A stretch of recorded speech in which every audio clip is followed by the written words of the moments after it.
নমস্কার, আমি চৈতালি। আপনারা দেখছেন ডিসকভারি অফ ফুড। আজ আমি স্বামী গৌরীশ্বরানন্দ মহারাজজির লেখার থেকে কিছুটা অংশ আপনাদের সামনে তুলে ধরার চেষ্টা করলাম।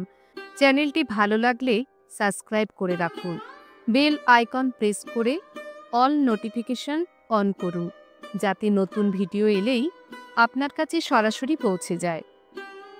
চলুন শুরু করা যাক মায়ের কিছু কথা।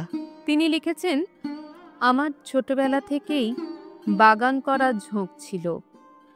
তবে এখন যেমন একই গোলাপ গাছের বিভিন্ন ডালে লাল, সাদা, হলদে, গোলাপি প্রভৃতি নানা রঙের ফুল ফুটোতে পারি, তখন এসব জানতাম না।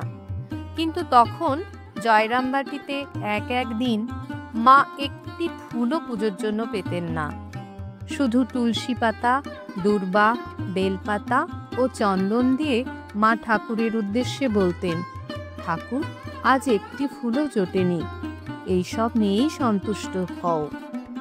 আমি মায়ের বাড়ির পাশে পুণ্যি পুকুরের পাড়ে কিছু জুঁই, পদ্মকরবী, গাঁদা, দোপাটি, জবা, টগর প্রভৃতি ফুলের গাছ লাগিয়েছিলাম।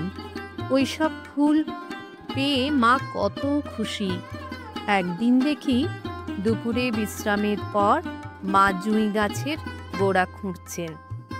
আমি এসব করব, আপনাকে করতে হবে না বলে খুঁড়পিটি তাঁর হাত থেকে কেড়ে নিলে তিনি বললেন, তুমি তো সব করো, আমি জুঁই ফুল খুব ভালোবাসি কি না, তাই এখন ওদের ফুলের সময় আসছে দেখে একটু জল দেবার জায়গা করছিলাম।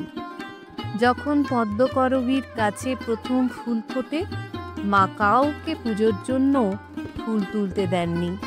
বলতেন, রামমা এসে দেখবে তার গাছে কত ফুল ফুটেছে, সে নিজে হাতে ফুল তুলে দেবে, তবে ঠাকুরকে দেব। কি অপার স্নেহ! আমি শনিবার এসে মাকে প্রণাম করতেই মা আমার হাত ধরে ওই গাছের কাছে নিয়ে গেলেন ও বললেন, দেখো তোমার গাছে কত সুন্দর ফুল ফুটেছে, আবার কেমন মিষ্টি গন্ধ। আমাকে ফুলের সাঁজি দিলেন। আমি ফুল তুলে দিতে ওই ফুল দিয়ে মা ঠাকুরের পূজা করলেন। জয় মা। আজকের মতো এখানেই শেষ করলাম। দেখা হচ্ছে পরের আরেকটি ভিডিওতে। আপনাদের মূল্যবান মতামত নিশ্চয়ই লিখে জানাবেন। সবাই ভালো থাকবেন, সুস্থ থাকবেন। জয় ঠাকুর, জয় মা, জয় স্বামীজি।